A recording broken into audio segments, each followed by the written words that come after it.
Hi all, I have another instructive game to show you of Leela. This is against Booot in the Chess.com Computer Championship. Rapid Rumble, 15 minutes with a 5-second increment. This is stage 2.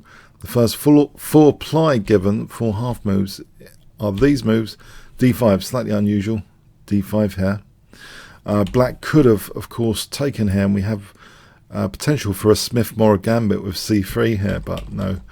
We had D5 as the book moves given. So this is where the engines start now, and Leela chooses D takes C5.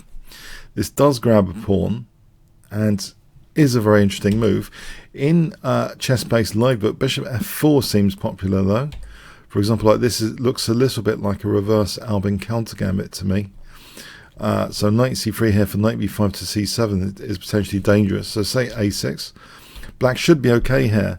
And actually, there's a different way of playing this instead here. Instead of bishop G5, to play queen E2 just for accelerating castling queenside.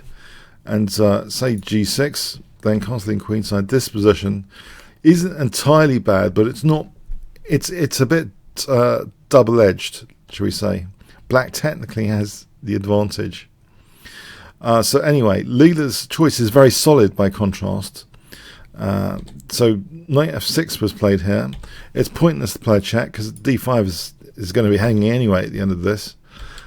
So it's pointless trying to play queen a5 check. So we have knight f6. E takes. So yeah, white's definitely a pawn up. Queen takes. Queen takes. Yeah, the queen's come off rather rapidly here. Bishop c4, e6. And now taking here and supporting that pawn. So Leela's still saying, I'm a pawn up. Bishop f5, knight a3. Yes, protecting like this. But also there's the option of knight b5 at some point, maybe. Knight c6. Black isn't worried, though, about that. Knight f3. Bishop e7. Now knight b5. So it's useful not just for the immediate threats, but the blockade square, the d4 blockade square, and that's used here after castling. Knight goes back, hitting the bishop. No time to take on c5, the bishop's hit. And now knight takes, b takes. So here, this does seem like an extra pawn still, and white protects now c2 by castling queenside. Black doubles the pawns here. Now this isn't without any upsides for white. White here has a g-file. It is a fragmented pawn chain, but this g-file could be useful for a rook, and in fact Leela immediately seizes opportunities, hitting g7 here, and then rook g4, very nifty, to go over here to hit a7, very very nifty rook maneuver. Rook d7, rook a4, bishop f6, rook d3, another one to come and join this rook. So elegant suave rook play. Rook e5, c4, trying to dissolve the doubled pawns.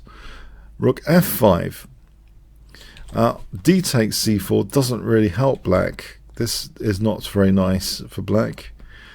Here, white's just getting a very, very nice advantage.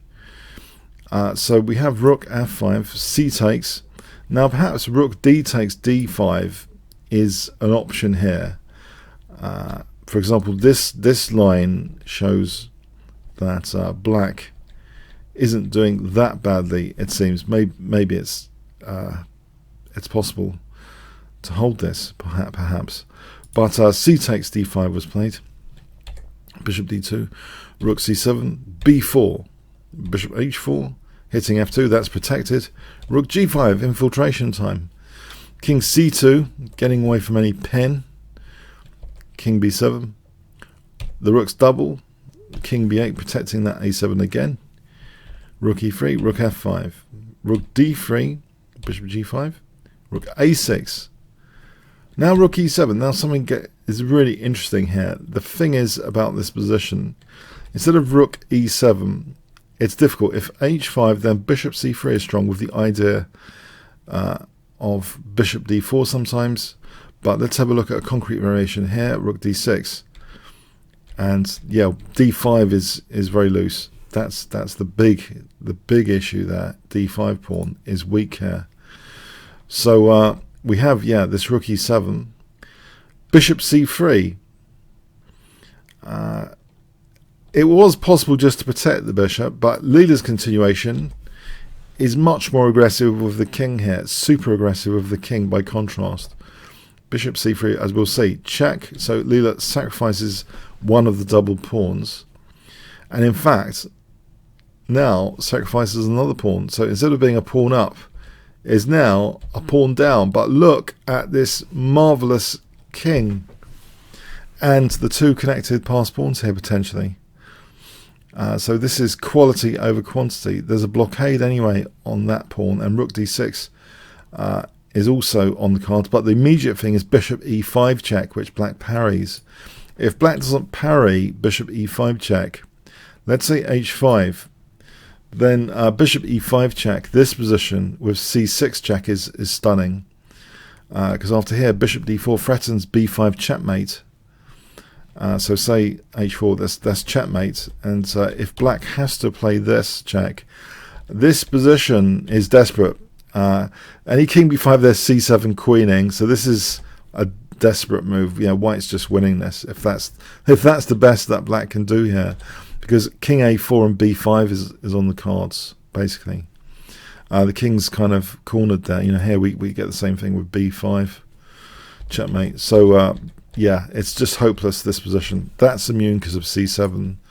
It will just be absolutely hopeless position. So this has to be parried because of the mating net, if nothing else. It's not just about the pawns here now with that king there.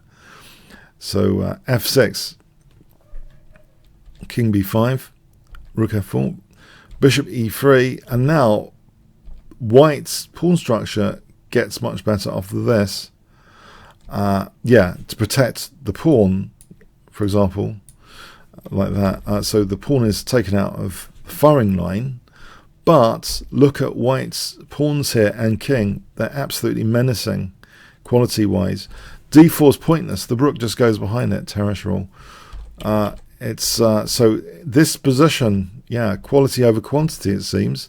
Leela has guaranteed quality versus quantity situation. On rook g8 instead, then rook d7, for example, check, rook takes. This is just... the pawns are just phenomenal. They're queening here. One of them's queening here. So black has to tread very, very carefully. So we have this h4, rook takes, g3. Yeah, the pawns are thrown overboard in desperation, it seems. Basically, and there's even enough time to get behind this pawn. There's no possibility of this because of c7 check as well. So this pawn is terrestrial, holds that pawn.